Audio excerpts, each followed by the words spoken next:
you're a smaller female. Hope you learned something, not discouraging you from doing cardio. Just realize that you're not burning as many calories as you think. Doesn't mean you should give up. Doesn't mean you should stop, but just don't think that you can go out and eat an additional 500 calories just because you did a 20-minute HIIT workout. Hope this video helped. Ending it here. Looking for harder than last time supplements? Clearly in the back. Click the link in the description. Use code GREG. You get 10% off. That's GREG. Also got the Circle Diet book, the cookbook, training books, coaching plans by me and my team. Check out gregboussette.com or htltsubs.com. Subscribe, click the bell button, check out at least one of the books. And until next time, I'm out.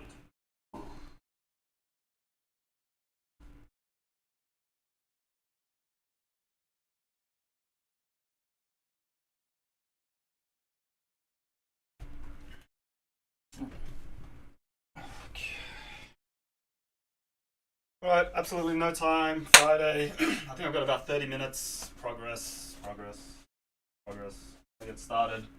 Anyway. Yeah, the usual work. Hoping I'd have an extra hour, but I do not. Anyway, let's get started. Stop playing in the background as usual. Welcome back to the Philip DeFranco Show. I mean, the one time you asked me something, I might not be able to sit there and answer long. Today at negative 3 o'clock in the morning. I have a 4-hour procedure today. You can just make up what it is in your mind. It's going to be more interesting than what it actually is. But I wanted to make sure I still give you a fantastic Wednesday show, so buckle up, hit that like button, and let's just jump into it. Starting with AI is wild. Well, yesterday we talked about AI making artwork, or at the very least images, and all the controversy around that. One of the things that people are talking about most in this space is ChatGPT. It's AI that interacts in a conversation away, and the way people have been able to use it is wild. Right? Some have just been having a conversation about it. Others have just been asking it to write code for them, with some asking it to write software, and more concerningly, malware. It wrote out some phishing emails with no typos. But today, I use it for the reason God intended, having artificial intelligence write short stories where I'm the hero. Write a short story about Philip DeFranco defeating an evil computer.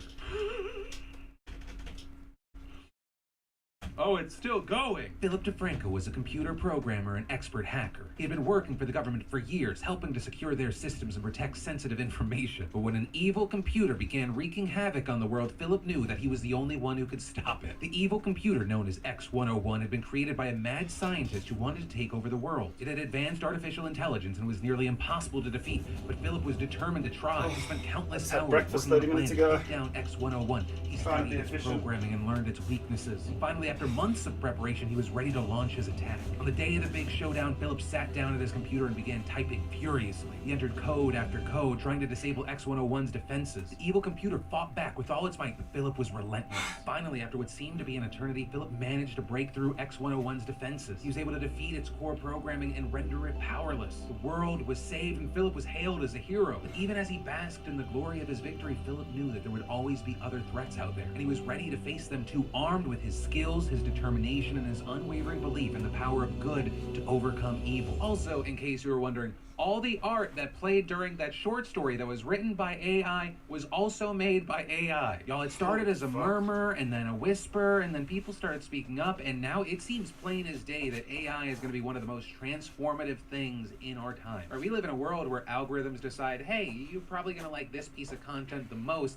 Now it's going to make that content. And then we've got big updates regarding Nintendo, Smash Bros, the Smash World Tour, and Panda Cup. Right, we've been talking about it a little while. Those two tournament series also supposed to have their final tournaments like right now and over the next week, with SWT ending up canceling their events and all future ones because they couldn't get a Nintendo license. And at the same time, there were accusations that the CEO of Panda, Dr. Allen, who had a license, was actually going around threatening to get tournaments shut down unless they worked with Panda instead. And at the time we last covered this, Panda released what ended up being kind of a pretty anemic statement, or one that essentially said, "No, you," which outraged an already angered community. And since then, things have gotten a whole lot worse for Panda. We've already seen creators and players boycotting the org, but that's only grown. It's even gotten to the point where you had a lot of employees fairly open about being unhappy with the situation. We even saw YouTube streamer and creator Ludwig stepping into the equation, announcing, in light of Panda/Nintendo's lackluster response, I'm happy to announce the Scuffed World Tour, a one-day Melee Ultimate event featuring the 8 highest-placing SWT competitors. It would also have the goal of raising money for a popular Super Smash production company, and the date of this event is important because it's actually the same day that Panda was supposed to have its finals. But putting them directly at odds and having Ludwig essentially daring Nintendo to send a cease and desist. Then, this past Sunday, we got word from Panda, with him releasing a statement saying, Panda has heard the concerns of the Smash community and is taking immediate action. Alan is no longer CEO, effective immediately. Additionally, due to security concerns for our staff and contractors, the Panda Cup finale is postponed. And in the meantime, the company will allegedly be run by an anonymous group of managers who will be issuing refunds to people who are going to go to the event. Now, given everything that led up to this, many in the community were happy that the event was canceled, but they weren't especially happy about the specifics in that statement. Voice Critical, who's not just a big creator, but also who has an esports org that started with Super Smash, saying, This just feels like a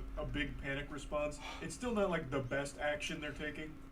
Like, it is a step in the right direction, but I don't know how they could ever prove they care about the community going forward after what happened.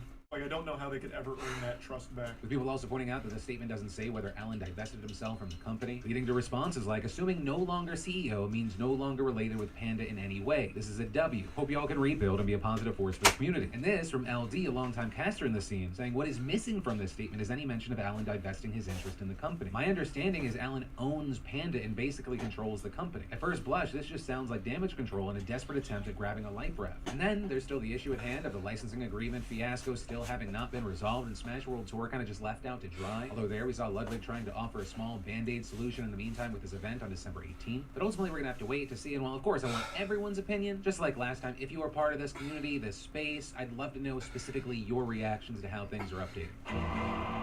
And then, the Trump Organization was found guilty of sweeping tax fraud. The news broke as my show came out yesterday. The jury in New York convicting the former president's family business with all 17 counts brought against it, including a scheme to defraud, conspiracy, criminal tax fraud, and falsifying business records. And these charges stem from an indictment brought by the Manhattan District Attorney's Office last year. It accused the Trump Organization and its longtime CFO, Alan Weisselberg, of operating a years-long scheme to give some executives off-the-book perks like apartments and luxury cars to skirt taxes. Weisselberg, for his part, pled guilty to 15 related tax crimes in August and, as part of a plea deal, testified against the company in this most recent trial. But key thing here, Weisselberg, who has been widely seen as very loyal to Trump, never implicated the former president. And while prosecutors didn't indict Trump himself, they tied him closely to the trial. And not only did they tell the jurors that he had paid some of the perks and was aware of the scheme, having approved key aspects of it, they also presented evidence that highlighted how the culture at the Trump Organization allowed all this illegality to play out right under it, with the DA's office even arguing at one point that Trump was explicitly sanctioning tax fraud. But also, for Trump, this is not the end of the road. Right? Remember, there are multiple other investigations that do directly involve him, including some that are criminal inquiries. But for now, we're gonna have to wait to see how those play out. And then, many Americans with disabilities are extra fucked right now, with them having to wait months or even years for essential social security benefits that they need to live. Right? According to a new analysis by the Washington Post, now more than 1 million Americans wait in limbo just to hear whether they will get assistance. The first step in a solution of drawn-out judgments and appeals that can ultimately take years before a resolution. With social security data obtained by the Post showing that the record number of claims waiting for just the initial ruling has risen nearly 60% from before the pandemic. And at the same time, people whose claims were denied under the first review, but waiting for their second, increased by 75% in the same period. So as a result, a massive backlog of cases have piled up in states across the nation, forcing applicants who usually wait 3 months for the first initial review to now wait 7 months. And in some states that are really struggling, that process can take well over a year. And those extended wait times are incredibly significant because it just makes this process so much longer. Right? 2 in 3 claimants are denied benefits on their first try. And if that takes 7 months or a year before they can even try again, who knows when those who qualify actually will get their rightful benefits. And meanwhile, those people, many of whom don't have a stable job or income, are suffering. With the Post explaining, as they wait, some Americans already living at their limits have found themselves with fewer resources, worsening medical conditions, and no access to the health insurance that comes with disability benefits. So that's the horrifying problem. But as far as why is this happening, well, it appears that we have a crisis for a number of reasons. First and foremost is that the Social Security system, which was created by Congress in the 50s, is very poorly structured. I know, the government's a mess. What? And the process of vetting claims to make sure the government is only giving benefits to those who actually qualified is incredibly complex. And in order to appeal to conservatives at the time, lawmakers delegated the main responsibility of reviewing claims to the states. But that has set up this very difficult balance of power. The Federal Social Security Administration decides policies, regulations, and when states can hire or give raises. But the states are tasked with training, setting salaries, and awarding benefits, causing a ton of variance between states. And to that point, another major driver of the current crisis is the fact that it's difficult to find workers. Right? The hiring is stalled because the pay isn't competitive at all, despite the fact that these jobs are incredibly difficult. Plus, learning that job takes years, and many leave before they're fully trained. And that forcing states to start all over again, and often with less qualified people, which then further further strains productivity. And then with the people who do stay on this job, they get burnt out easily because of the massive amounts of work and cases. With one former examiner in Florida who recently quit after 12 years telling the Post, it was all about the numbers. It was the sheer amount of work. We didn't care if you were denied or approved. We just wanted the cases out. And all of these factors, of course, like everything else, was made much worse by the pandemic. Most state employees were sent home when lockdowns began, and it took months for some to get access to computers since they weren't allowed to bring their desktops home. Some states also furloughed employees, and the federal Social Security Department directed states to suspend exams from outside doctors for a few months at the beginning of the pandemic, among other issues. So while part of the issue is that many states are still recovering from the slowdowns caused at the beginning of the pandemic, without a massive overhaul to the system in general, things could get a lot worse for one reason that is often behind things getting worse: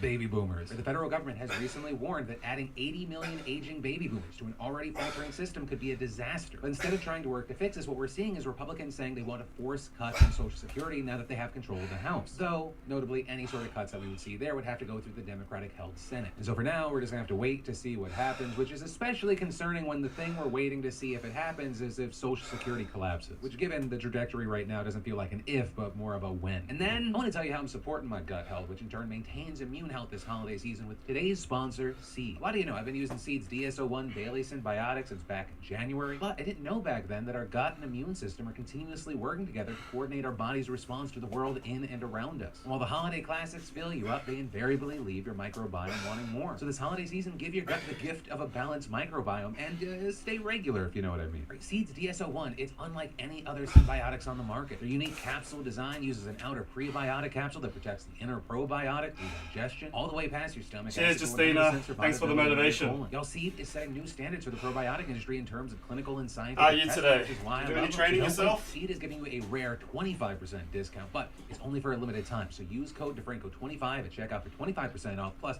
free shipping on their DSO1 Daily Symbiotic. You'll receive a 30-day supply, a refillable glass jar, and a travel vial. And then they'll just ship you refills in sustainable, biodegradable packaging. And then, Los Angeles is on the brink of a massive evictions crisis. Right, this because a number of pandemic-era protections That's that ban alright. landlords from evicting tenants are set We all to get those expire in lazy coming days. months, and the result could be a disaster. It's The first okay eviction to moratorium that's going to run out as a county-wide slow one down that's once in a gonna end on while, December as long as we 31st. just don't make it a According to habit. estimates based on county superior court records, the end of this program means that more than 30,000 households in America's largest county could face eviction just by the end of the year. And then, just 1 month after that, on January 31st, the eviction moratorium for the city of Los Angeles is scheduled to expire. So as a result, you have experts warning about a huge swell in evictions and possibly at an unprecedented level. In fact, already, court records compiled by sociologist and UCLA postdoctoral fellow Kyle Nelson show that eviction filings have returned to pre-pandemic numbers. And according to Tim Thomas, the director of UC Berkeley's Eviction Research Network, LA is going to see the highest flood of evictions and potentially exacerbated homelessness on top of the conditions that they already had. And adding, as these moratoria and rental assistance end, we're seeing across the country a lot of cities have reached historical averages of eviction by August of this year, and are actually surpassing the historical average. Right? And looking even closer, we're talking about one of the most expensive cities to rent property in America. This is a city where even before the pandemic, a study found that 3 in 4 residents had to pay over 30% of their income on rent. And since then, the national rent average has skyrocketed 30%, with rents now increasing 4 times faster than wages. So it makes sense that the situation would be worse than the pandemic, and the consequences here could be far-reaching. But as Thomas mentioned, this could make homelessness much worse in a city that already has at least 69,000 unhoused people. And then, looking at the numbers, you have evictions linked to higher rates of poverty, crime, and debt, with one study finding that there were an added 10,700 deaths across the United States after the federal evictions ban was lifted, which is why you have many advocates saying this emphasizes the need to address the housing crisis head-on with more long-term solutions. Right? Because these eviction bans were essentially just band-aids. And also, understand, this is not just an LA issue. Cities across the country are dealing with the same issues of increasing rents, gentrification, homelessness, and more. And unfortunately, unless something else is done, it's really more of a question of how traumatic this is going to be for people and areas. And then, do you want a 3-day weekend every week forever? I know, especially in the United States, that sounds like a radical idea, but the 4-day work week has become more popular over recent years, with hundreds of companies giving their staff that extra Friday off for good. And because I'm an outsider looking in on this story, I wanted to talk to someone that's very focused on this. So we reached out to and spoke with Alex Fong, the Global Programs Director at 4 Day Week Global, which is a nonprofit that advocates for a 4-day work week. And he was especially interesting because they're currently wrapping up the world's largest study of the business model, with that set to be out early next year, and it just published results of another pilot study, collaborating with several universities and including 33 companies with nearly 1,000 workers from the US, UK, Ireland, Australia, New Zealand, and Canada. Yet all the companies switched to a 4-day, 32-hour work week for 6 months without cutting pay, and then surveyed them afterward, with him finding that it was a resounding success. Right, nearly all of them say that they plan to keep their new schedule, and average revenue increased 38%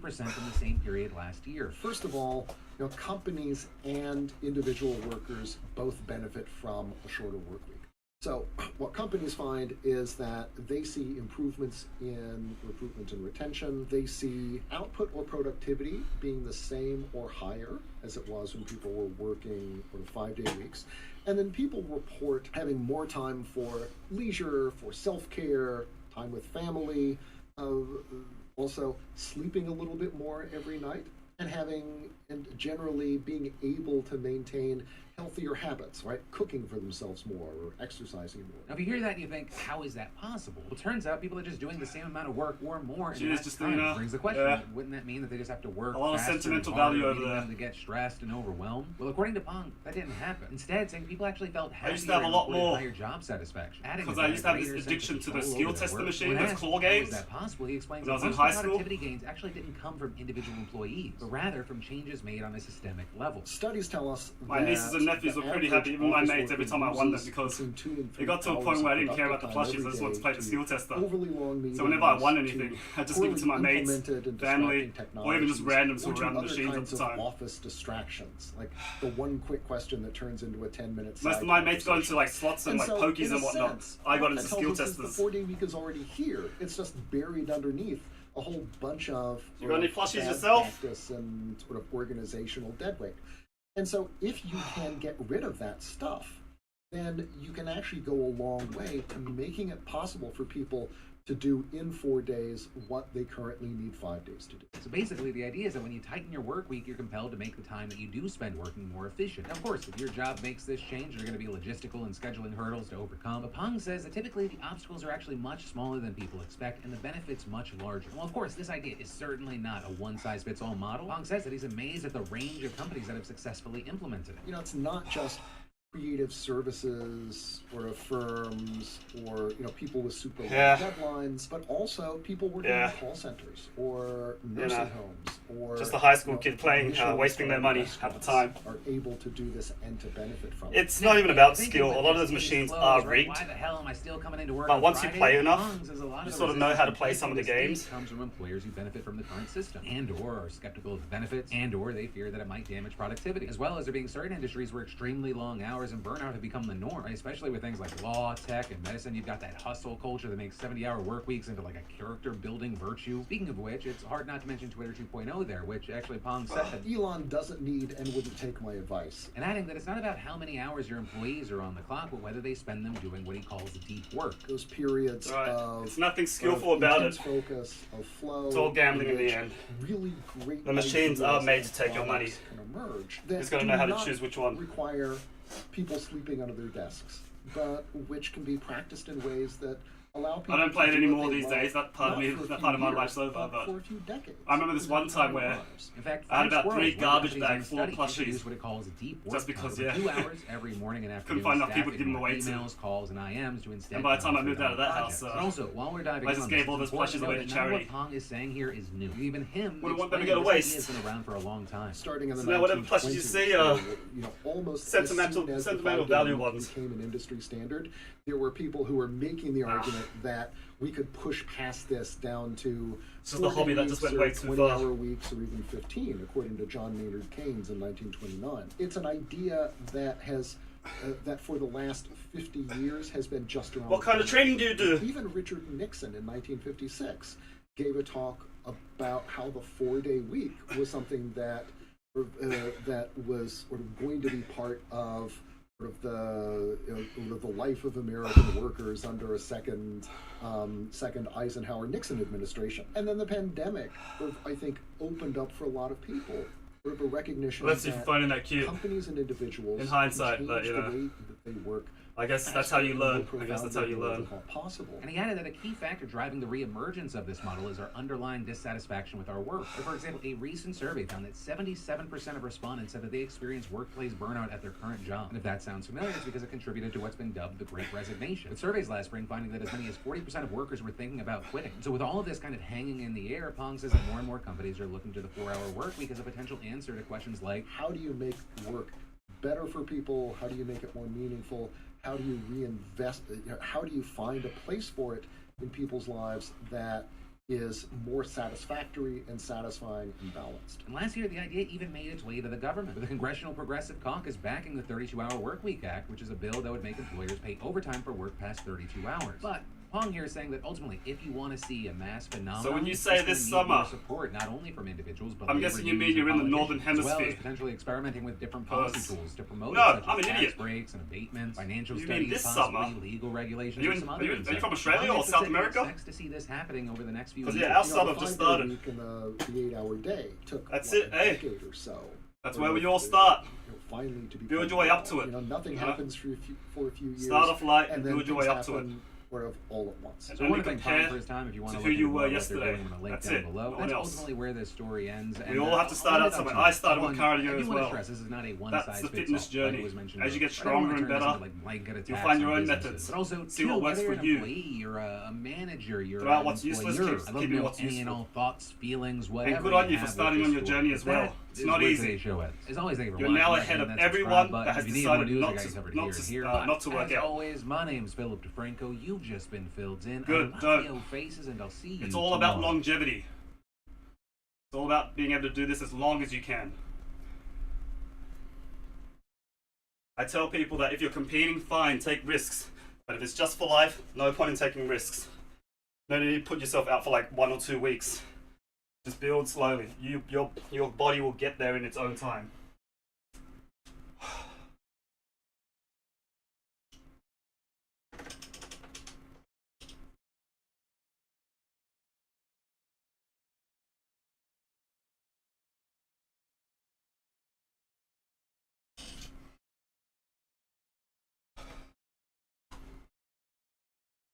Good. It's a good goal. Any advice, any tips, please just ask me. I'm always happy to answer. Sponsored by Squarespace. If you're watching this channel, and it's safe to say that you are, then there's a high chance that you're interested in building Perfect, muscle and perfect. increasing strength. But do you even know Find what works how for to you. build muscle and increase What strength? matters is what As keeps in, you might know what to do in consistent. the gym, but That's do you know all. what's actually going on inside Consistent the is body key. in a response Doesn't to matter if it's training? small You progress might or think big that you progress. do, but a lot Progress of is people progress. simplify this down to mechanical tension, metabolic stress, and muscle damage. There's actually a whole lot more complicated than that. There's a lot more that often doesn't get explained, and there's a whole lot more that we don't even understand. That said, we do know enough to make a more optimal approach to our training, and this is one of those scenarios where knowledge really is power. So without further ado, in this video I want to explain to you what actually happens inside your muscles and the rest of your body in response to training, and we're going to go a little Yeah. bit deeper. You can down do it what for about at typical least explanation. We're going to look at what we do know. bare what we don't minimum know, is and we're 2 going to try and sessions apply a this in week, practical but manner, 3 is and perfect. you Like, might well, be not surprised at perfect, just what kind of gains but you can unlock as a result. It's not it's an where exaggeration results to can say piggyback this off each might other a lot actually be easier, one rather of than my having a most bigger gap in important between videos sessions. today. But find what works for you. Everyone has different schedules, everyone has different lives. So the most common explanation you hear for how hypertrophy and strength gains work little something is through better than muscle nothing. damage, also sometimes called myofibrillar hypertrophy.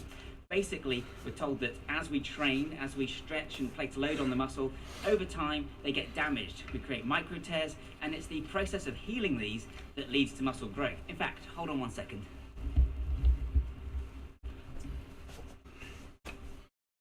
So inside your muscles you have lots of muscle fibers. These are made up of something called sarcomeres, and these in turn contain the actin and myosin contractile proteins, and these essentially kind of move across each other via a chemical reaction in order to lengthen and shorten the sarcomeres, and then at the upper level beyond that, the muscle fibers, and beyond that your whole muscle. And these lengthen and shorten, and over time this can lead to muscle damage, especially if you place a lot of pressure on it.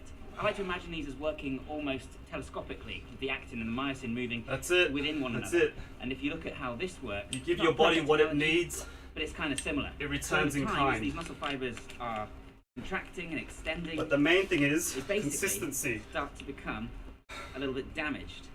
Imagine an elastic band, and Because it's it won't stay repeatedly there being forever stretched. unless you keep working on it, Over unfortunately. time, it's going to start to But fray, that's the journey. and we don't want it to snap. That would be a muscle tear, but we just want it to get a little bit frayed. Ah, there you go. So you Being started rushed at the in beginning of the year then. cytokines, just as they would do Good for on any you. injury, and this begins A lot the more time in recovery between. process. This is why taking anti-inflammatory painkillers to combat soreness following a workout And thanks for coming in and viewing my channel. is a big no-no and can actually Oh, that's prevent what I was going to say, but muscle now it's growth. gone. This inflammation is what stimulates the nearby satellite cells to fuse with the muscle Still fibers progress. Yeah, and that's add right. more myonuclei, triggering further protein synthesis. We don't now actually mind create lost right now. I can't new think what I muscle was going to fibers say. through this process, or at least Oh, we don't I've got grow 10 of them. these. That's something called muscle hyperplasia, and we're not sure whether or not that can actually occur in humans. There's some evidence to suggest it can, but it's certainly more rare. Instead, what we're doing is increasing the sarcomeres, which increases the thickness of the fibers. What's really interesting is that the concentric portion of the movement actually increases. But yeah, you caught me on a short day because In other words, normally I work out for an hour, but work's calling me in, so I got to finish up in Whereas about the 10 minutes. eccentric portion of the movement, the lengthening phase of the movement, What was I going to that say to actually you? increases sarcomeres in sequence, meaning end to end. Again, there's just so much going on here that we rarely hear about and that we don't fully understand. Nuclei are like the nerve sense of the cells. Consistency is the main message. DNA. The But just know that genetic it's code okay to have your necessary lazy to days. produce proteins It and happens. send them Oh, to that's the right right. places for that specific cell. That's right. So yeah, you work Nuclei 15, are 20 minutes a little day. bubbles containing the blueprint Think of that as for building the cell itself. You're They send out the instructions to build proteins that allow You're you making to create yourself more stronger muscle mass. to So this is compete where with the right entire away, a week lot of explanations of whatever you're doing. only go to the surface level. You're So trying it's all to been well prep say your that body you add to be more able DNA to and withstand what myonuclei you and do, this builds whatever more that muscle. is, But how throughout is the it week. and why is it that more nuclei mean more muscle? That is you and is fighting this the back same against for life. everyone? Well, to understand this, we must So the understand more our you do, DNA. So DNA the more basically you ready is yourself and your body tells the body to be which able to take on proteins everyday make challenges. the kinds of proteins that are useful for fast-twitch muscle fiber or slow-twitch muscle fiber. This DNA is identical wherever it's But yeah. found in the body, and it's unique. to Training's you. just However, what you can do is you a can small change piece the of the puzzle. expression Remember, of that DNA nutrition is thanks to big, something called gene and transcription, recovery, rest. epigenetics. Basically, the No DNA point in means the working same. out if you're Some not going to get the full specific benefits out of it parts from recovery and are turned nutrition. either on or off, and this changes how it behaves, and therefore allows your body to create more or less of certain proteins. In other words, you have this set blueprint, but you're essentially scribbling out and adding to it in order to change the way it behaves. The best way to think about this is like drawing lots of letters on a board and then crossing out different letters in order to spell different words. But you know, The selection one of step at a letters is the time. same in every One cell, step at a time. but which ones you cross out and which ones Try to are not active is overwhelm different yourself, depending just on build the your way up type to of it. cell count. It's a And the journey. beauty is that this It's can also about change in it's a response to marathon, it's lifestyle not a and our sprint. training. So when you train hard and your body receives signals to create more muscle, this is due to gene transcription. Everything Yes, from our it diet will to suck. our thoughts can alter Yes, gene you'll have expression. days where you don't feel like We may it. not be Yes, able it's to not change our easy. genetic code, But if it we was, can then massively everyone change would be the able to way do it. it impacts on our bodies. So, for example, someone with the ACTN And I guess my best message will would include be, more alpha-actinin. why should you do it? A protein that's expressed Because more you're in worth it. fast type That's 2 why. muscle fiber.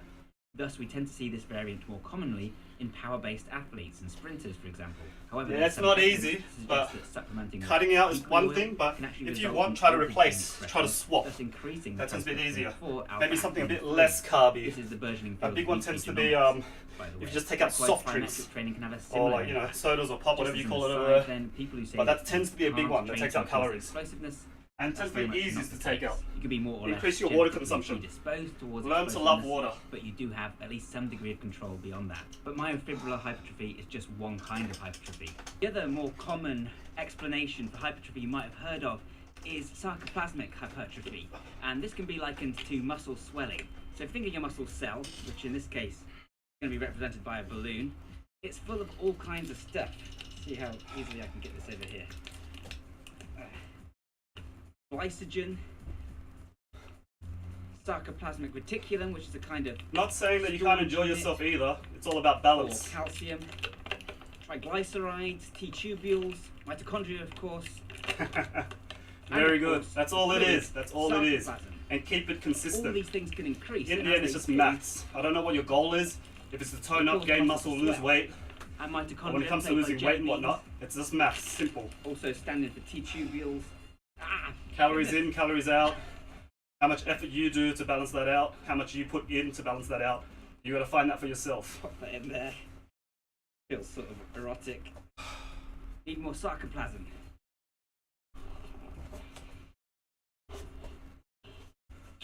And that's all it is. That's all it is. And then you have a bigger muscle. Just keep So a taking separate steps mechanism towards that goal of than yours. muscle damage. This tends to be the result of higher rep range training, bodybuilding style training. Some people say it's like fake muscle, that the muscles are swollen, they're not actually stronger. This is inaccurate. Not only is there no such thing as a fake muscle, unless you're going to be using something like synthol, But at the same time, this actually increases muscle endurance to a large extent because you're supplying your muscle with more things it needs to carry on going, and that's very important for your strength and your performance across the board. These higher rep ranges and continuous time of tension flood the muscles with metabolic products, and this has other effects too. We all know, for example, that hormones play a role in muscle That's mass. it. Then you're on the right Anabolic path, hormones, Justina. testosterone, You're doing growth good, hormone, okay? etc., encourage protein synthesis through channels Believe in such as the yourself, mTOR results will pathway. come. This is released in Learn to response enjoy the the journey. heightened presence of energy. If you focus nutrients, only on the and goal, protein that leads to that will only be a increases in short IGF-1 and other hormones lifespan that of produce happiness that testosterone. you'll achieve, In other words, the compared body to if you builds enjoy the muscle when it's whole well fed. journey. And this interacts with our training. If you train and you're well fed, you're going to I have had to a teach that for different myself result than if you a train couple and of weeks you're ago not. as I'm practicing my Longer Chiro bodybuilding techniques. style sets can It's accelerate. not easy, but That's because it's the rewarding longer once set you get there. encourages the But you need to building learn of this products, such to as lactic acid via find glycolysis. the fun within Lactate can within be the used as an process. additional fuel. It also draws water into the muscles to increase muscle swelling, which may act as another stimulus for growth and protein synthesis. And best of all, it stimulates the production of testosterone via the Leydig cells. Lactate also appears to be necessary for growth hormone production. Differences in diet, hormone production, and even the presence of androgen receptors can all impact how profound the effect will be for a given individual. This, as far as we know, is why metabolic stress leads to muscle growth. There's another aspect to consider as well, and that's blood supply. So over time, this demand on the muscle can even increase blood flow. Through a process called angiogenesis, we actually increase the number of blood vessels supplying the Yeah, muscle. that's essentially it This for me allows today. more I'm gonna things start packing up. to enter the Ask me muscle questions if you within need. it. And likewise, Normally I do testosterone another is set product. of legs and something, but again, Blood I've got supply work is in about an another hour. great benefit of high volume training then. The benefits go far deeper still. For example, blood supply is crucial for another type of hypertrophy that gets a lot less attention. That's connective tissue hypertrophy. To ensure, tendons, ligaments, and even the fascia that surrounds the muscle can also increase in strength. Again, this is something that just gets overlooked when talking about growing muscle. Growing the tendons, growing the connective tissue is just as important. The tendons have a lower blood supply as compared to muscle, something I talked about in a very recent video.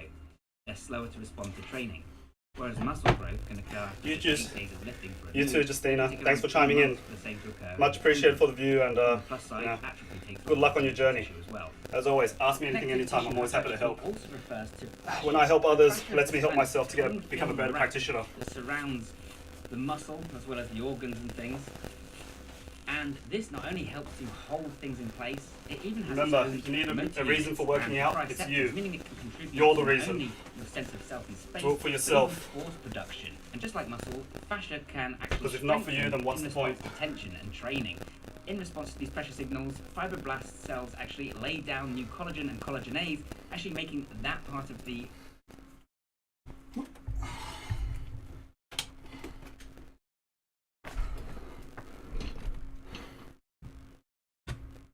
Alright, so getting off now.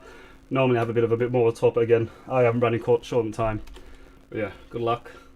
Thanks for chiming in. Thanks for others lurking and whatnot, and the follow. Take care until next time. Take